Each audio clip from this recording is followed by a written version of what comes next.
നമസ്കാരം. മഠത്തിലെ രുചിയിലേക്ക് എല്ലാവർക്കും സ്വാഗതം. ഇന്നത്തെ റെസിപ്പി എന്ന് പറയുന്നത് താനി പാലക്കാടൻ വറ പുളിങ്കറി. പറയുമ്പോൾ തന്നെ അറിയാം എന്തോ വറുത്തിട്ടാണ് വെക്കണത് അല്ലേ.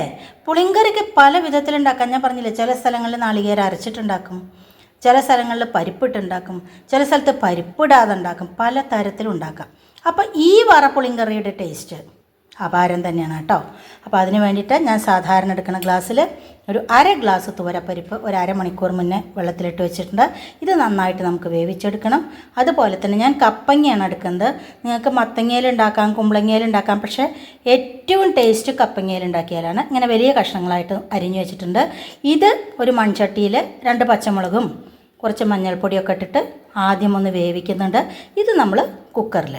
അപ്പോൾ സമയമില്ല എന്നുണ്ടെങ്കിൽ ഒറ്റയടിക്ക് കുക്കറിലിട്ടാലും മതി കേട്ടോ. അപ്പോൾ നമുക്ക് ഇത് രണ്ടും ആദ്യം ഒന്ന് റെഡിയാക്കി എടുക്കാം.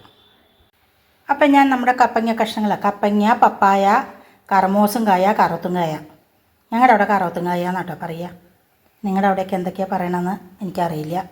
ഇങ്ങനെ കേട്ടിട്ടുണ്ടോ ഞാൻ.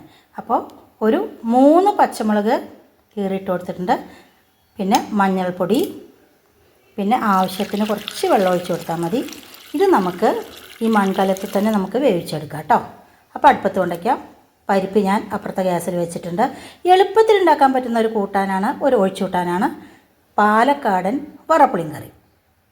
അപ്പോൾ ഞാൻ കടായി അടുപ്പത്ത് വെച്ചിട്ട് ഒരു 1/2 ടീസ്പൂൺ വെളിച്ചെണ്ണ ഒഴിച്ച് കൊടുത്തിട്ടുണ്ട്. പരിപ്പ് ഞാൻ വെന്തിട്ട് വാങ്ങി വെച്ചിട്ടുണ്ട്. നമ്മുടെ കപ്പങ്ങ കണ്ടോ ഇപ്പുറത്തിരുന്ന് തിളയ്ക്കുന്നുണ്ട്. ഇനി ഇതിലേക്ക് ഒരു 1/2 ടീസ്പൂൺ ഉലുവ, ആവശ്യത്തിന് പച്ചമുളക്, അതേപോലെ തന്നെ നല്ലോണം ഒരു 8-10 കുഞ്ഞുള്ളി, അത് നീളത്തിൽ അരിഞ്ഞെടുത്തതാണ്. ഇത് നന്നായിട്ട് നമുക്കൊന്ന് വറുത്തെടുക്കണം കേട്ടോ. ജസ്റ്റ് ഒന്ന് കളറൊക്കെ മാറണം. വെയിറ്റ് ചെയ്യാം. ഞാൻ പറഞ്ഞു വളരെ ധൃതിയുള്ള ആൾക്കാരാണെന്ന് വെച്ച് കഴിഞ്ഞാൽ പരിപ്പും കപ്പങ്ങയും ഒക്കെ പാടിട്ട് കൊടുത്താൽ മതി, പെട്ടെന്നാവും. 5 മിനിറ്റിൻ്റെ കൂട്ടാനാണ് കേട്ടോ. ഞാൻ പക്ഷേ മൺചട്ടിയിൽ സൗകര്യമുണ്ട്, വലിയ തിരക്കില്ല, അതുകൊണ്ട് വേവിച്ചെടുക്കുകയാണ്. കുക്കറിലൊന്നും ഇടുന്നില്ല. പരിപ്പ് കുക്കറിൽ വേവിച്ചു. ഇനി നമ്മുടെ ഉള്ളിയുടെ കളറൊക്കെ നന്നായിട്ട് മാറി വരട്ടെ കേട്ടോ. അതാണ് വറ പുളിങ്കറി. വറക്കണം. കുഞ്ഞുള്ളി, ഉലുവ, അതുപോലെ തന്നെ വറ്റൽമുളക്. അപ്പോൾ നിങ്ങൾ ഒരു പ്രാവശ്യം ഇങ്ങനെ ഒന്ന് ഉണ്ടാക്കി വെക്കും കേട്ടോ. പിന്നെ നിങ്ങൾ ഇടയ്ക്കിടയ്ക്ക് പറയും നമുക്ക് ആ വറ പുളിങ്കറി ഉണ്ടാക്കിയാൽ മതി കേട്ടോ, സാധാ പുളിങ്കറി ഉണ്ടാക്കണ്ട, നാളികേരമൊന്നും വേണ്ട, ആ വറ പുളിങ്കറി ഉണ്ടാക്കാം. അങ്ങനെ നിങ്ങൾ പറയും കേട്ടോ, എനിക്ക് ഉറപ്പുണ്ട്. ചൂടാറിയതിന് ശേഷം ഫൈനായിട്ട് അരച്ചെടുക്കണം കേട്ടോ. പിന്നെ പുളിങ്കറി എന്ന് പറഞ്ഞാൽ അറിയാലോ, പുളി വേണം. ഞാൻ പുളി വെള്ളത്തിലിട്ട് വെച്ചിട്ടുണ്ട്. ഒരു ചെറിയ നാരങ്ങ വലിപ്പത്തിലുള്ള പുളി. അതൊക്കെ ക്വാണ്ടിറ്റിക്ക് അനുസരിച്ചേ പറയാൻ പറ്റുള്ളൂ. ഹൈ വരട്ടെ. ഇപ്പോൾ കണ്ടോ നമ്മുടെ ഉള്ളിയൊക്കെ നന്നായിട്ട് കളറ് മാറി വന്നു. ഗ്യാസ് ഓഫ് ചെയ്ത് കൊടുക്കാം. ഇതിലിരുന്നിട്ട് ഒന്നും കൂടി ചൂടാവുമല്ലോ. ചൂടാറിയതിന് ശേഷം ഫൈനായിട്ട് കുറച്ച് വെള്ളം ചേർത്തിട്ട് അരച്ചെടുക്കണം കേട്ടോ.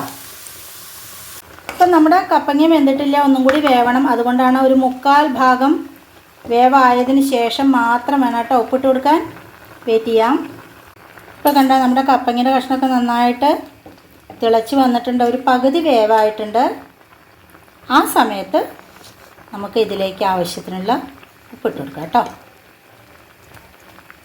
ഇനി ഒന്ന് നന്നായിട്ട് വെന്ത് വരട്ടെ. വെയിറ്റ് ചെയ്യാം. ഇനി നമുക്ക് നമ്മളിവിടെ വറുത്ത് വെച്ചിരുന്നത് വളരെ കുറച്ച് മതി കേട്ടോ. വെള്ളം ചേർത്തിട്ട് നന്നായിട്ട് അരച്ചെടുക്കാം. ഇപ്പോൾ കണ്ടോ ഉപ്പൊക്കെ ചേർത്തതിന് ശേഷം നന്നായിട്ട് തിളച്ച് വന്നിട്ടുണ്ട്. ഇനി നമുക്ക് പരിപ്പ് വേവിച്ചത് ഒഴിച്ചു കൊടുക്കാം. കണ്ടോ ഇങ്ങനെ ഫൈനായിട്ട് തന്നെ വേവണം കേട്ടോ. കുറച്ചുകൂടെ വെള്ളം വേണം. എന്നിട്ട് ഒന്നും കൂടി നന്നായിട്ട് വേവട്ടെ കേട്ടോ. കുറച്ചുകൂടി വെള്ളം ഒഴിച്ചു കൊടുക്കാം, കാരണം പരിപ്പ് അത്യാവശ്യത്തൊക്കെ ഉണ്ട്. ഇനി ഇത് നന്നായിട്ട് ഒന്നും കൂടെ വെന്ത് വരട്ടെ കേട്ടോ. വെയിറ്റ് ചെയ്യാം. ഇപ്പോൾ കണ്ടോ നമ്മുടെ വറ പുളിങ്കറി ഉണ്ടോ. പപ്പായ കഷ്ണങ്ങളൊക്കെ കണ്ടു കഴിഞ്ഞാൽ തന്നെ അറിയാം നന്നായിട്ട് ഉടഞ്ഞ് വെന്തിട്ടുണ്ട്. എനിക്ക് കുറച്ച് പപ്പായ കഷ്ണങ്ങളൊക്കെ കടിക്കാൻ നല്ല ഇഷ്ടമാണ് കേട്ടോ. നമ്മൾ ഇപ്പോൾ വറുത്ത് വെച്ചതില്ലേ, അതൊഴിച്ച് കൊടുക്കുകയാണ്. ഒരു പ്രത്യേക ടേസ്റ്റാട്ടോ. ഇങ്ങനെയൊക്കെ നിങ്ങൾ പുളിങ്കറി ഉണ്ടാക്കി കഴിഞ്ഞാണ്ടല്ലോ ചോറൊക്കെ കുറച്ചധികം വെച്ചോളൂ കേട്ടോ, അത് പറയേണ്ടതില്ലല്ലോ. കുറച്ചും കൂടെ വെള്ളം ഒഴിച്ച് കൊടുക്കാം, കാരണം പരിപ്പ് അത്യാവശ്യത്തൊക്കെ ഉണ്ടല്ലോ. അപ്പോൾ വല്ലാതെ കൊഴുകൊഴുതേനെ വേണ്ട. ഇനി ഇത് ഒന്ന് തിളച്ച് കഴിഞ്ഞാൽ നമുക്ക് പുളി ഒഴിച്ച് കൊടുക്കാം കേട്ടോ. അപ്പോൾ കണ്ടോ, നമ്മൾ അരപ്പൊക്കെ ഒഴിച്ച് കൊടുത്തിട്ട് നന്നായിട്ട് തിളച്ച് വന്നിട്ടുണ്ട്. ഈ സമയത്ത് ഒരു ചെറിയ നാരങ്ങ വലിപ്പത്തിലുള്ള പുളി, അതൊക്കെ ക്വാണ്ടിറ്റിക്ക് അനുസരിച്ച് എടുത്തോളൂ കേട്ടോ. അതിൻ്റെ ഒന്നും കണക്ക് പറയാൻ പറ്റില്ല, പുളിയുടെയും ഉപ്പിൻ്റെയും മുളകിൻ്റെയൊക്കെ. ഇനി ഒന്നും കൂടി നന്നായിട്ട് തിളച്ച് വന്ന കറിവേപ്പില താത്തി കൊടുക്കുക, ഒരു വറവൂട്. അത്ര പണിയുള്ളൂ. പാലക്കാടൻ വറപ്പുളിങ്കറി കൊണ്ട് റെഡിയാവും. അപ്പോൾ ഈ സമയത്ത് നമ്മൾ ഉപ്പൊക്കെ നോക്കണം കേട്ടോ. ഞാൻ നോക്കിയപ്പോൾ കുറച്ച് കുറവാണ്, ഒരു 1/4 ടീസ്പൂണും കൂടി ഇട്ട് കൊടുത്തു. അതേപോലെ തന്നെ നമ്മൾ എപ്പോഴും ചെയ്യണ മാതിരി തന്നെ ഉപ്പും മധുരവും പുളിയും എല്ലാം കൂടെ ബാലൻസ് ആവാൻ വേണ്ടിയിട്ട് മാത്രം വളരെ കുറച്ച് ശർക്കരയുടെ പൊടി, നിങ്ങളുടെ അച്ചി ശർക്കരയാണെന്ന് വെച്ചാൽ ഒരു കുഞ്ഞേ കഷ്ണം ഇട്ട് കൊടുത്താൽ മതി കേട്ടോ. എന്നിട്ട് നമ്മൾ ഓഫ് ചെയ്യുന്നതിന് മുന്നായിക്കൊണ്ട് ഒരു നുള്ളു കായപ്പൊടി, അധികം വേണ്ട, ഒരു മണത്തിന് വേണ്ടി മാത്രം കറിവേപ്പില താത്തി കൊടുക്കുക. കറിവേപ്പില ഞാൻ പറഞ്ഞില്ലേ താത്തി കൊടുക്കുക എന്നാണ് പറയുക. ഇപ്പോൾ കണ്ടോ, കുറച്ച് വെള്ളത്തോടൊക്കെ തന്നെയാണ് ഒഴിച്ചുകൂട്ടാൻ്റെ പോലെ, പക്ഷേ ഇതൊന്നും കൂടി കുറുകും കേട്ടോ. അപ്പോൾ ഇനി വല്ലാതെ തിളപ്പിക്കേണ്ട കാര്യമില്ല. ഒന്നങ്ങോട്ട് തിള വന്നു കഴിഞ്ഞാൽ നമുക്ക് ഓഫ് ചെയ്ത് കൊടുക്കാം. എന്നിട്ടൊരു വറവ് കേട്ടോ. കണ്ടോ, നന്നായിട്ട് തിളച്ച് വന്നിട്ടുണ്ട്. ഈ ഒരു പരുവത്തിലാണ് ഞാൻ വാങ്ങി വയ്ക്കുന്നത്. കാരണം ഞാൻ പറഞ്ഞില്ലേ, ഇതിലിരുന്നിട്ട് ഒന്നും കൂടി തിളച്ചോളും, ഒന്നും കൂടി നന്നായിട്ട് കുറുകി കിട്ടും. നമുക്ക് ഗ്യാസ് ഓഫ് ചെയ്ത് കൊടുക്കാം. ഇപ്പം ഞാൻ ഇപ്പുറത്തെ ഗ്യാസ് കൊളുത്തിയിട്ട് ഒരു കുഞ്ഞ് കരണ്ടി മാതിരിയുള്ള ഒരു ചീൻചട്ടിയാണ് കേട്ടോ. അതിലേക്ക് നല്ലോണം 1 ടേബിൾ സ്പൂൺ എണ്ണ ഒഴിച്ച് കൊടുത്തിട്ടുണ്ട്. ഒരു 1/2 ടീസ്പൂൺ കടുക്, 1/4 ടീസ്പൂൺ മാത്രം ഉലുവ. ഉലുവ മറക്കരുത്, നമ്മൾ നേരത്തെയും മറക്കാൻ വേണ്ടിയിട്ടിരുന്നു. അതുപോലെ തന്നെ നമുക്ക് വറ്റൽമുളക് ഇട്ട് കൊടുക്കാം. കറിവേപ്പില എപ്പോഴും കഴുകിയ കാരണം ബഹളം കൂട്ടണം കേട്ടോ. കറിവേപ്പില ഇട്ട് കൊടുത്തു. ഇനി നമ്മൾ കുറച്ച് കുഞ്ഞുള്ളി കൂടി അരിഞ്ഞതിട്ട് കൊടുത്തു. ഇതന്നെയാണ് നമ്മൾ വറുത്തരയ്ക്കുന്നതും, ഇതന്നെയാണ് നമ്മൾ വറുത്ത് വെട്ടണത് കേട്ടോ. അതിൽ കറിവേപ്പില മാത്രമാണ് വറുത്തരച്ചതിൽ ഒഴിവാക്കിയിട്ടുള്ളൂ. അപ്പോൾ ഒന്നായി വരട്ടെ. ഗ്യാസ് ഓഫ് ചെയ്ത് കൊടുക്കാം. നന്നായിട്ടായിട്ടുണ്ട്. ഇനി നമുക്ക് ഇത് നമ്മുടെ വറപുളിങ്കറിയിലേക്ക് വറുത്ത് വെട്ടാം. കണ്ടോ, ഇതന്നെയാണ് സൂപ്പർ വറപുളിങ്കറി കേട്ടോ. കുറച്ച് വെള്ളം കൂടി നമ്മുടെ വറുത്തിടാൻ ഉപയോഗിച്ച കരണ്ടിയിലേക്ക് ഒഴിച്ച് കൊടുക്കുക. ഹായ്, അടുക്കള സകലം എന്താ മണം വരണ അറിയോ. അപ്പോൾ എല്ലാവരും ഉണ്ടാക്കി നോക്കണേ. അപ്പോൾ കണ്ടോ, ഇതിനി ഊണഴിക്കാൻ കാലത്തേക്ക് ഒന്നും കൂടി ഇരുന്ന് കുറുകും. അപ്പോൾ നല്ലൊരു ടേസ്റ്റാവും. ഇതിൻ്റെ കൂടെ ബെസ്റ്റ് കോമ്പിനേഷൻ നല്ല കട്ട തൈരും അതുപോലെ തന്നെ കടുമാങ്ങേ എന്തെങ്കിലും ഉപ്പിലിട്ടത്. ഓക്കെ, ചോറ് വിളമ്പിയിട്ടുണ്ട്.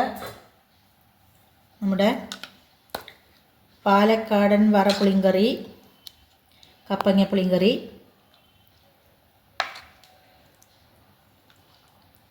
വിളമ്പി കൊടുക്കാം. ഇന്ന് കുറച്ച് വിഭവങ്ങൾ അധികം ഉണ്ട് കേട്ടോ. ഇത് നമ്മുടെ കുഞ്ഞി കണ്ണിമാങ്ങല്ലേ, അത് വീണതെടുത്തിട്ട് നുറുക്കിക്കഴിഞ്ഞാൽ അങ്ങനെ അമ്പിളിമാവിൻ്റെ മാതിരിയുള്ള വട്ടം കിട്ടും കേട്ടോ. കുറച്ച് മുളക് പൊടി ഇട്ടണു, ഉപ്പിട്ടണു, അതുപോലെ തന്നെ കുറച്ച് വെളിച്ചെണ്ണ. നല്ല ടേസ്റ്റാണ്. പണ്ട് കാലത്തൊക്കെ സ്കൂളിലേക്ക് പോണ സമയത്ത് തൈര് കൂട്ടിയ ചോറിൻ്റെ ഒപ്പം അമ്മ സ്കൂളിലേക്ക് കൊടുത്തയച്ചിരുന്നതാണ്. അത് ഊണ് കഴിക്കാൻ കാലത്ത് ഇങ്ങനെ പാത്രം തുറക്കണ സമയത്ത് എന്തൊരു മണ വരിക അറിയോ. അതാണ് ആ മാങ്ങ. പിന്നെ നമ്മുടെ ഫ്ലവറും ഉരുളൻകിഴങ്ങും കൂടി ഒരു മസാല. പിന്നെ ഞാൻ പറഞ്ഞല്ലോ, പുളിങ്കറി ഉണ്ടെങ്കിൽ അതിന് ഏറ്റവും നല്ല കോമ്പിനേഷൻ കട്ട തൈരാണ്. അപ്പോൾ അതും കൂടി കുറച്ച്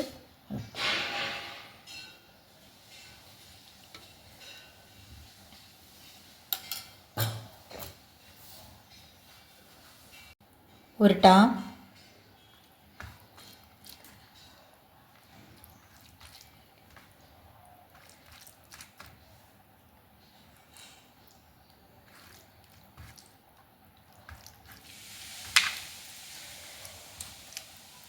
എല്ലാവരും കഴിച്ചോളൂ.